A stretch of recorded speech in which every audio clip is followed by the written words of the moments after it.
Abrem-se as cortinas para o 24º Governo Constitucional Português. Sobe ao palco Luís Montenegro para o primeiro ato. O foco surge igualmente apontado às eleições na Madeira, nos Estados Unidos e também na Turquia. Destinos que obrigam a abrir os cordões à Bolsa. Ainda assim, a quantia despendida ficará muito aquém dos 68 milhões de euros que ficaram por reclamar por parte dos apostadores dos Jogos da Santa Casa entre 2017 e 2022. São alguns dos temas em destaque no capítulo número 135 de Maquiavel para principiantes, que contará com as habituais sugestões de Rui Calafate, ele que partilhou também a capa do seu novo livro nas redes sociais esta manhã. Fique connosco porque irá ler uma pequena passagem da sua obra que sairá para as bancas a 16 deste mês. Bom dia, Rui. Antes de mais, parabéns pelo teu livro, Os 10 Mandamentos da Obrigado. Política, que está finalmente fechado depois de vários meses muito desgastantes e com inúmeros sacrifícios da tua parte, como sei. Olá Nuno, bom dia a todos. Estamos a gravar hoje terça-feira de manhã. Sim, eu daqui a bocado vocês vão ser vão ter o privilégio de ouvir pela primeira vez ou de ler. Eu vou ler aqui só uma pequena parte, uma parte muito pequena mesmo de um capítulo, uma coisa breve, um parágrafo. Portanto, de facto, sai no dia 16 de Abril. Eu depois vai haver uma sessão de apresentação no dia 23 de Abril em Lisboa e eu vou fazer apresentações a vários pontos do país e vou a dar sessões de autógrafos em algumas das principais livrarias, etc. Mas eu isso depois comunicarei atempadamente. Portanto, é um gosto para mim, de facto, e vou ler-vos pela primeira vez. O livro estava fechado, saiu nesta altura, é a altura ideal, e chama-se Os 10 Mandamentos da Política. Depois já explico daqui a pouco. Bem, Ok, vamos àquilo que vamos interessa. guardá-lo para as sugestões, porque é um tema que marca a atualidade. Estamos, como disseste e bem, a gravar a uma terça-feira de manhã, dia da tomada de posse do executivo de Luís Montenegro. Importa, nesta altura, avaliar as escolhas do novo primeiro-ministro quanto à composição do governo. São nomes que, no geral, reúnem consenso. É assim, eu costumo dizer que é assim, nunca há governos bons nem maus. Mas neste caso pode dizer que é quase o governo possível, isto é, porque as condições políticas são umas condições de instabilidade e provavelmente eu até sei que houve convites a outras pessoas com alguma notoriedade, e que foram recusados exatamente por dois motivos. Num dos casos, até que eu sei, porque o ministério para o qual essa pessoa foi convidada não era do seu agrado e, portanto, não aceitou, queria outro. Mas a maior parte dos casos, pode ter havido outros convites, foi exatamente esta questão da instabilidade política, também depois aquele show que correu bastante mal sobre a escolha do Presidente da Assembleia da República durante 2 dias, portanto aquilo foi uma ópera bufa, e por isso assustou também muita gente que não está para vir meter-se em trabalhos. O que é que nós temos agora? Temos hoje a tomada de posse do governo e dos novos ministros. Basicamente é simples. Neste momento, acho que o prazo de validade para que o Luís Montenegro trabalhe descansadamente são os 6 meses, e é fácil de explicar porquê, porque a partir do momento em que há uma tomada de posse, só depois, exatamente como na Madeira, já lá vamos falar, só depois de 6 meses da tomada de posse do governo é que o Presidente da República pode dissolver o Parlamento, portanto vai ter 6 meses tranquilos ao nível de não vai cair de certeza. Mas precisa de mostrar serviço bem cedo, não é, Luís? Rui, aliás, porque Sim, as europeias estão agendadas para 9 de junho e esse será o primeiro teste a doer para Luís Montenegro.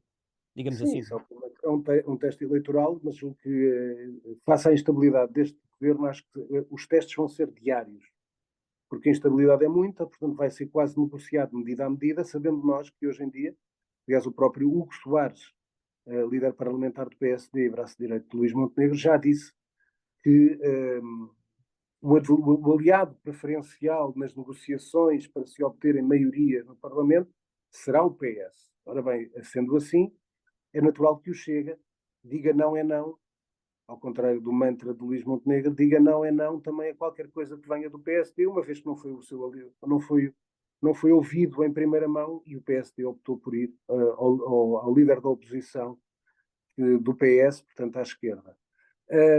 Sendo que estes ministros têm coisas que eu acho que são positivas, por exemplo, a Dalila Rodrigues acho que é positivo, foi uma grande conquista, é Ministra da Cultura, fez um grande trabalho no Museu Nacional de Arte Antiga. O Pedro Reis, de quem sou bastante amigo, acho que pode dar um excelente Ministro da Economia, conhece todo o tecido empresarial português, foi Presidente da AICEP, mas já eram homens, no caso do Pedro Reis, já próximo de Luís Montenegro. Depois, como toda a gente viu, muita gente do PSD, um regresso do Pedro Duarte que eu não estava à espera, sobretudo para a pasta dos assuntos parlamentares, que se saúda. O resto é tropa PSD, a gente próxima de Luís Montenegro, e por isso julgo que, em termos políticos, será importante em termos de combate político. Agora, o resto é que temos que ver o que é que dá, e vai ser quase, como eu digo, caso a caso, medida a medida, e logicamente será muito, muito importante que Luís Montenegro, se calhar, faça já as políticas populares, que apresente, e isso é uma coisa que é importante dizer. Nós vivemos na fase, na campanha eleitoral, vivemos na fase Pai Natal, em que é fácil fazer promessas, em que há bodo aos pobres, em que há dinheiro para tudo, e efetivamente nós temos, hoje em dia, o Estado tem os cofres cheios. Só que os cofres estão cheios, mas não são elásticos. Isto é, não dá para tudo. Não dá para professores, não dá para profissionais de saúde, não dá para oficiais de justiça, não dá para as forças policiais, e, sobretudo, porque também há limitações, isso nunca foi dito durante a campanha, há limitações da própria União Europeia, que também exige que haja algum cumprimento de algumas metas, nomeadamente algo que deve ser mantido, e por isso é que eu acho que é muito importante o trabalho do Ministro das Finanças, mais do que nunca, porque é natural que ele tenha a tentação de querer dar já bodo aos pobres e fazer políticas populares e dar dinheiro às pessoas e aumentos, mas por outro lado não é bom perder o excedente orçamental. Se calhar nós Terão que tivemos ser um excedente redefinidas as grande, prioridades, não é? tivemos um excedente muito grande, 3 mil milhões, que dá para muita coisa, mas não chega para tudo. Agora, convém nós mantermos as contas certas, mantermos o déficit baixo. Portanto, há uma série de obrigações da União Europeia que, de facto, também vão limitar as políticas populares. Por isso, mas é importante é que alguns casos sejam, de facto, tratados da parte das forças policiais. É importante, sendo que já vimos, já há muita contestação das forças policiais sobre a Ministra da Administração Interna, Margarida Blasco, porque ela foi da Inspetora-Geral da Administração Interna e, portanto, proferiu algumas afirmações e teve algumas decisões que eram contrárias à corporação da PSP. Ora bem, vamos ver se isso vai ser a calmo.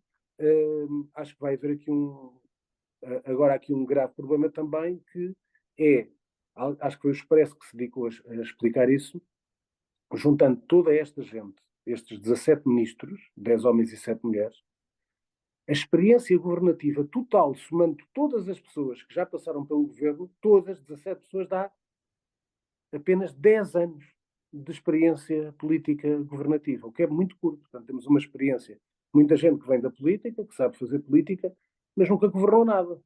E, portanto, isso é algo que vai ser quase uma prova também dos 9 para muitos, porque nós já sabemos, tem a ver com expectativas. Por exemplo, no governo do PS, eu falei da Dalila Rodrigues da Cultura, que é independente. Mas reparem nisto, as grandes expectativas sobre os independentes, habitualmente, eu tenho expectativas sobre a Dalila Rodrigues na cultura, mas, quer dizer, como nós sabemos, os dois ases apresentados como ases do governo PS dos independentes não ocorreu nada de especial. Foi António Costa e Silva na economia, e foi, sobretudo, Elvira Fortunato, que era tida por todos e é uma grande cientista portuguesa, mas que depois, a gerir o ensino superior e a ciência, não deixa qualquer marca. Por isso, vamos ver, é exatamente ver caso a caso, ver como é que as coisas acontecem, sendo que o maior inimigo do governo neste momento, enquanto inimigo, o maior inimigo do governo PS, sobretudo depois da maioria absoluta, o maior inimigo do governo PS foi o próprio PS. Aqui o maior inimigo deste governo, a priori, é a instabilidade política. Porquê? Porque a vitória do PSD foi muito pequena. A vitória do PSD nem por um ponto conseguiu ter a margem sobre o PS, o que é, de facto, muito pouco face a 8 anos de exercício do poder, e o desgaste parece que não se sentiu tanto no PS como se esperava, e o PSD não soube aproveitar, talvez porque muita gente ainda não sabe quem é Luís Montenegro. Não é saber quem ele era, toda a gente já o conhece, o líder parlamentar. Agora é como vai gerir Luís Montenegro, como vai ser primeiro-ministro. Eu tenho dito isto há mais tempo, que é as pessoas não conhecem Luís Montenegro a governar nada. As Essa é a pessoas já pergunta para intuem. $1 milhão, não é? As pessoas já intuíam, Pedro Passos Coelho nunca tinha governado nada, mas as pessoas intuíam, a sua autoridade intuía, levava as pessoas a intuir como é que ele seria enquanto Primeiro-Ministro. Luís Montenegro, as pessoas não sabem como vai ser o Luís Montenegro, portanto é uma das grandes incógnitas, é como vai ser o Luís Montenegro Primeiro-Ministro. E por isso, daí que tenha que haver uma expectativa que já foi baixa durante a campanha e que continua baixa neste início, sobretudo pelas condições de instabilidade política, porque podemos ter 6 meses de governo, mas também podemos ter mais. E, portanto, Nós já também estávamos à espera de 4 anos de governo completamente estável, de maioria absoluta, e durou 2 anos. Por isso, as coisas vão evoluindo. A política é bela exatamente por causa disso. Já aqui falaste, Rui, mas merece destaque também o facto de ter 7 ministras no elenco de 17. Lembro que é o terceiro executivo com mais mulheres desde a implantação da democracia. Sim, isso é tudo fantástico. Agora, eu quero é que as mulheres sejam boas ministras. Eu não gosto de cotas. Eu acho que a paridade deve ser um caminho que deve ser seguido, como é óbvio. Mas eu gosto é do mérito. Portanto, seja mulher, seja homens, eu gosto que haja mérito, ponto final. Portanto, desde que as pessoas que foram chamadas, de parte de mulheres, foram tudo pessoas que têm currículo. Portanto, a Margarida Blasco, a a Dalila Rodrigues, a Rita Júdice, etc. Toda a gente tem currículo. Portanto, não é nenhuma neófita, a única neófita, digamos assim, até pela sua idade, tem 33 anos, é a Margarida Balseiro Lopes, que é política e fica como Ministério da Juventude e Inovação. Mas isso é uma jovem, uma aposta, portanto, é uma aposta política, digamos assim. O resto, acho que as pessoas têm agora. O que interessa é o mérito, é saber se os ministros são bons ou maus, e isso é que é importante. O desfecho das eleições no continente já permite a tomada de posse de Montenegro. Na Madeira estão agendadas para 26 de maio, também é um tema que queres abordar. Quero, porque é muito fácil de abordar, porque é assim, faça aquilo que se passou na Madeira. Ainda ontem dizia uma pessoa madeirense que concorda com a minha opinião, que é suspeito que o Chega também vai crescer bastante na Madeira. Porque, face ao que se passou com o Miguel Albuquerque, e sendo o PS também fraco na Madeira, é natural que haja alguma contestação, nomeadamente a questões de corrupção. Ora bem, mas há também outra garantia diferente do continente, como tu falaste do continente, que é que Miguel Albuquerque, que vai ser candidato pelo PSD, reeleito, já disse que não há linhas vermelhas. O que é que isto significa? Que se chegar ao poder e que se vir que o Chega tem uma representação que o ajuda a fazer uma maioria, vai conversar com o Chega, como falou, como conversou José Manuel Bolieiro nos Açores com o Chega, com a Iniciativa Liberal e com o PAN, conversando apenas, deixando passar o seu governo, não há nenhuma aliança. Na Madeira, eu acho que Miguel Albuquerque ainda foi mais óbvio, disse que não há linhas vermelhas e está completamente disponível até para pôr o Chega dentro do governo, porque ele diz que, É como quem aliás, diz, não há limites, não é? sim, e a justificação que ele dá não é incompetente, não é incapaz, que é dizer que sempre que se fala destes partidos, e sempre que se os evita, eles vão continuando a crescer. A melhor maneira é tentar metê-los no poder e desgastá-los no poder, deixando de ser antissistema. É uma estratégia possível. E eu até acho que é uma estratégia política que eu Ilegítima, não é? até acho, não, acho legítima e, além disso, acho que pode ser uma estratégia até inteligente. Depende do quê? Depende da qualidade sempre. Depende da qualidade dos ministros. Os ministros do Chega. Imagina que vão para o governo ministros do Chega. Se forem bons ministros, nada a dizer, as pessoas vão ficar contentes. Se correr mal, as pessoas depois, como é óbvio, penalizam o Chega. Isso é uma coisa que me parece óbvia e julgo que é um bom sinal que nós vemos até 3 formas de atuar. Uma no continente, outra nos Açores e uma outra possível na Madeira. Acho que é interessante, até em termos de estudos de ciência política, ver como é que há 3 formas de lidar com o fenómeno Chega. Ainda em Portugal, mas também em toda a Europa, está a ser estudada a possibilidade de instituir novamente o serviço militar obrigatório. Esse é outro tema da Olha, atualidade. aproveito para fazer essa passagem, exatamente, depois entramos nos temas internacionais a seguir. Sim, eu julgo que. Eu há uma palavra logo que me irrita solenemente nisto: obrigatório.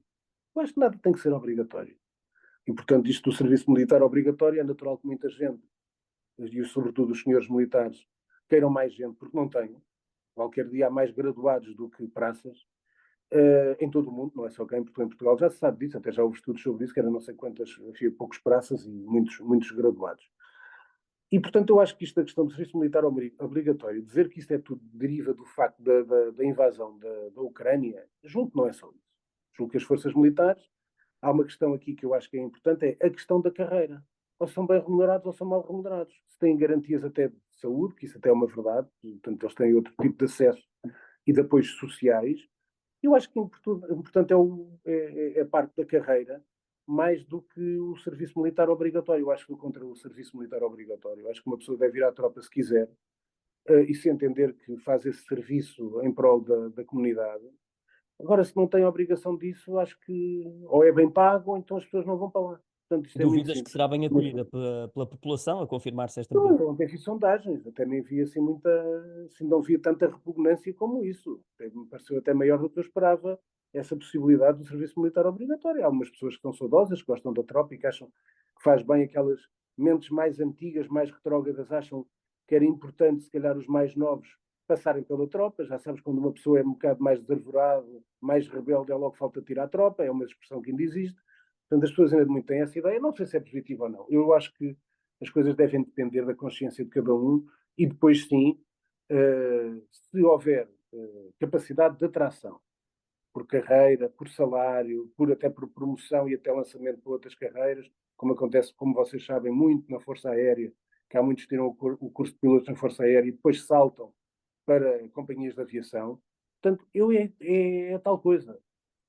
O que eu acho que é justo é os pagamentos, as carreiras e, sobretudo, não haver quase um chicote sobre se vai ou não vai à tropa, que é uma coisa que eu considero perfeitamente ridícula. No plano internacional, Rui, olhamos para as presidenciais nos Estados Unidos, onde Joe Biden pisca o olho ao eleitorado da ex-candidata republicana Nikki Haley. Olha, são dois temas dos Estados Unidos. Conhecemos por um, que Sim, é vais fazer o a avião colagem. caiu a ponte de Baltimore. Foi uma imagem pá, sensacional, mas uma coisa de trágica. Eu quero só dar estes números que não saíram em Portugal. Em 2021, o Estado até, portanto, em 2021, que é o último dado, os Estados Unidos gastaram menos 89% que a China e do que a Alemanha em infraestruturas e, sobretudo, em Manutenção. reparação de infraestruturas. E, portanto, diz até esta notícia que é internacional, diz que é uma potência com infraestruturas em estado desastroso. Portanto, não deve haver uma intervenção do Estado, e toda a gente se lembra da intervenção que o Estado fez em 1929 após o crash bolsista nos Estados Unidos, que era a política que se chamava New Deal do Franklin Roosevelt, que foi importante para lançar obras públicas, pontes, estradas e depois a economia cresceu. Neste caso é a questão da intervenção e de manutenção das pontes e julgo que até é um sinal para depois noutros países verem se está tudo ok com as infraestruturas públicas, que acho que era importante continuar. Quanto àquilo que tu falaste, como durante a campanha de Trump várias vezes disse na campanha republicana que não precisava para nada dos eleitores da Nikki Haley, o que é que fez o Joe Biden? O Joe Biden fez uma campanha muito curiosa no digital, forte, gastou alguns milhões de euros, alguns milhões de dólares, perdão, a dizer exatamente se os republicanos não contam contigo que és republicano, vem votar em nós. Portanto, a tentar cativar o eleitorado mais moderado de Nikki Haley, que é contra Donald Trump, a tentar levá-los para o lado, para a posição de Joe Biden. Há uma estratégia inteligente digital que eu gosto de acompanhar. Depois, vou dar aqui três tópicos muito rápidos e curiosos. São os seguintes. Na China, também é uma notícia, neste caso é do jornal espanhol, que é do El Mundo. É uma medida de apoio financeiro destinada aos Ora, aqui, casais que optam pelo casamento. O objetivo é em de aumentar a 2023, taxa de natalidade, não é? exatamente isso. Em 2023 aumentou o número de matrimónios pela primeira vez em 9 anos. E agora, antes de se romper, que isto é o lado depois quase diretório político do governo da China, até nas questões de família. Agora, os casais que decidem divorciar-se têm que dar 30 dias de reflexão antes de poderem divorciar-se.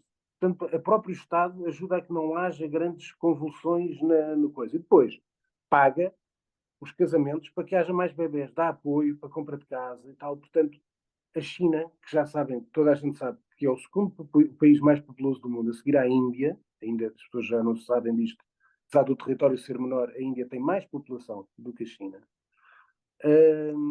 E o que é curioso é que a China ainda precisa de mais bebés. Porquê? Porque há um envelhecimento muito da população e é preciso continuar a produzir e a pagar impostos para sustentar depois outras gerações que vão envelhecendo. Portanto, isto é uma política interessante e acho que em muitos estados e em muitos países, aliás, já na Europa também se apoia de alguma maneira, por isso vai continuar. As duas notas finais. Vamos olhar para a Então, Turquia, com Erdogan a ser o grande derrotado nas eleições municipais e a prometer respeitar os resultados, não é?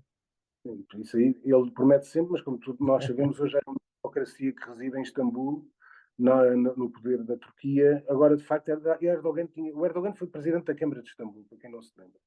E um dos objetivos era conquistar outra vez para o seu partido Istambul. Só que não foi possível e, portanto, o maior partido da oposição conseguiu, conseguiu ganhar algumas das principais cidades turcas e, portanto, foi um péssimo resultado para Erdogan, que tem sido quase uma presença constante nos mídias, até por causa das questões da guerra na Ucrânia. No Brasil, duas notas curiosas. Uma tem a ver com cada vez as pessoas, mesmo no o PT brasileiro, está um pouco desencantado com o Lula, isso é a primeira nota, isso tem vindo a notar-se até em sondagens. A segunda nota é que fez 60 anos do golpe militar, que foi em 1964, o primeiro presidente foi Castelo Branco, que passou pelo, como Lula quer fazer as pazes, como há uma ideia de, no pós-Bolsonaro, que a tropa, portanto, que os militares brasileiros estão ao lado de forças de direita e contra o PT e contra o Lula. E como tal, Lula não quer ofender muito as tropas. Ora, como esta ditadura foi uma ditadura militar que durou 20 anos, com vários presidentes brasileiros militares, Lula decidiu não culpar, não falar da ditadura brasileira, do golpe militar que sucedeu à chapa, que era Jânio Quadros, João Goulart. Jânio Quadros que se afastou da presidência, ficou João Goulart e depois vieram os militares. Será estratégico, mas acaba por ser uma forma de branquear a Para não história, não haver, é? é a estratégia para não haver grandes clivagens na sociedade, que é uma sociedade que já está demasiado polarizada e, portanto, é uma estratégia para tentar apagar um fogo e que eu acho que é interessante do Lula, mas de facto desagrada por completo, naturalmente, ao seu eleitorado fiel do PT e da esquerda. Tens ainda reservado um tema de mídia que se prende com as audiências televisivas Só no diria passado. sim, foi hoje até estava anunciado, ontem, eu já sabia, na semana passada já sabíamos que a CNN ganhou outra vez a SIC Notícias, num mês muito difícil e como toda a gente se lembra, portanto nós ganhamos, desde que a CNN tem ganho desde janeiro de 2022. Não tem perdido. Agora, estes 2 meses foram duros para a CNN, para mim também, porque é o terreno, toda a gente diz que é o terreno mais forte da SIC Notícias, é a política, e que eram imbatíveis na política, e o que é verdade é que não houve guerras nenhumas, e a CNN ganhou em fevereiro e ganhou em março, na altura forte da política e com audiências, então na semana passada, absolutamente espetaculares, e portanto fico satisfeito. Outra tendência que é mais interessante em termos de mercado publicitário é que a TVI volta a ganhar. Portanto, havia uma grande dúvida se era quase um epifenómeno na TVI ganhar um mês ou se continuaria a ganhar. Se continua a ganhar, é um revés forte para a SIC. A SIC não está, em termos financeiros, muito estável. E por isso este revés representa muito, porque o mercado publicitário pode voltar-se para o canal líder e por isso são 2 meses consecutivos da vitória da TVI e, portanto, todos estão de parabéns, toda a equipa da TVI. Rui, Portanto, agora vamos às sugestões. passamos agora para as sugestões culturais desta Olha, eu até semana, vou que têm fazer de abrir assim. obrigatoriamente com o teu livro, e sei que Então, nos olha, vais brindar com a se me leitura permites, de vou uma fazer aqui breve uma pequena alteração. passagem dessa obra. Se me permites, vou fazer aqui uma alteração. Eu vou terminar, Claro que sim. vou dizer já a pergunta da semana e vou terminar com as sugestões e com a leitura Invertemos a do tema. ordem. Muito bem. Ora bem, a pergunta da semana é quando é que vocês que estão aí em casa vão levantar o dinheiro que têm a haver. Porque estou a brincar, não sei se têm ou não, porque os apostadores deixaram por reclamar prémios na Santa Casa de quase 68 milhões de euros em 6 anos. Portanto, e reparem numa coisa, e a Santa Casa continua a dar prejuízo. Sim, tinha Deu valor que 2 anos. reverte a favor da Santa Casa de Misericórdia. Mas, sobretudo, olha, para quem me está a ouvir, até para ajudar à compra do meu livro, vão lá levantar os prémios que tenham aí esquecidos. São 68 milhões, dá para comprar vários livros. Agora vamos às sugestões. Sugestões de 2 séries, um livro e uma revista, e depois vou ao meu. Uma série que eu tenho a Apple TV há pouco tempo, portanto, estive a ver, já vou na segunda temporada, tenho gostado bastante, chama-se Slow Horses, é com o Gary Oldman e é uma coisa meio policial, e MI5, etc., na Apple TV. A série que eu espero esta semana, que portanto estreia-se no dia 4, é mais uma reencarnação do Ripley, criado pela Patricia Highsmith, já houve o Alan Delon nesse papel, já houve o Matt Damon nesse papel, e agora vai ser na Netflix a estreia do Ripley, que é dia 4. Isto são as séries. Eu pus as duas coisas que eu vos vou mostrar. Uma coisa já pus no Facebook, outra ainda não. Acho que já vamos pus. Acho que ainda não. Uma foi no sábado, foi o que eu estive a ver à tarde, foi uma edição especial de colecionador da 7e Obsession, que é uma revista de cinema francesa, tem a ver com os 40 anos do Scarface. E, portanto, estive a ver, é deliciosa, está em qualquer papelaria, para quem gosta de Scarface, recomendo, e quem sabe falar francês. Depois, o meu livro estive a ler No domingo, que é um novo livro, Tom Holland, isto é da Vogais, chama-se esta editora.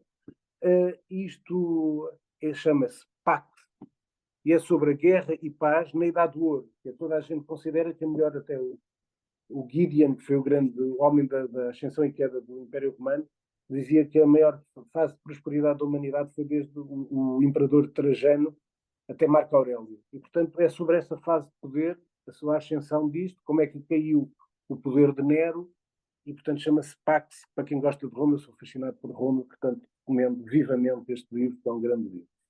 Portanto, e agora vou aqui ao meu, estou-te a mostrar aqui a capa, já mostrei, quem quiser ver a capa, basta ir às minhas redes sociais, LinkedIn, Instagram, Facebook, podem seguir-me lá se quiserem.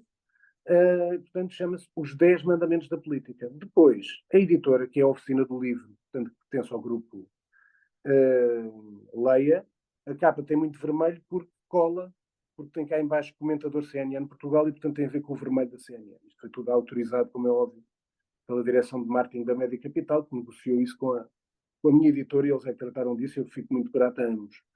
E depois diz assim, por baixo, só assim uma pequena explicação sobre o meu livro, que eu explico agora um pouco mais.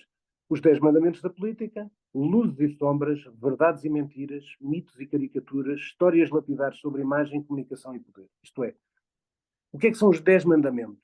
O meu livro tem 12 capítulos, digamos assim. Tem uma introdução e uma conclusão. E o que é que são os 10 mandamentos? Cada mandamento é um conselho que eu dou a um político. Só que em cada mandamento, tem 3 frases logo sobre aquilo que eu quero mostrar, e depois é corrido, é texto corrido, mas com vários subtítulos, contam histórias. Mas histórias essas que misturam a política que todos conhecem. Parece lá assuntos da TAP, parece lá Durão Barroso, parece Cavaco Silva, parece Ramalhianes, parece Pinto da Costa. Isto tem vários capítulos. O poder não é só da política, é o poder. Mas depois eu explico isso. E como sabem, eu já disse aqui várias vezes, uma campanha em qualquer atividade, seja numa ordem, seja num clube, é sempre política. Mas depois, isto não é um livro de memórias, apesar de ter aqui 2 ou 3 coisas minhas, mas o resto é mistura.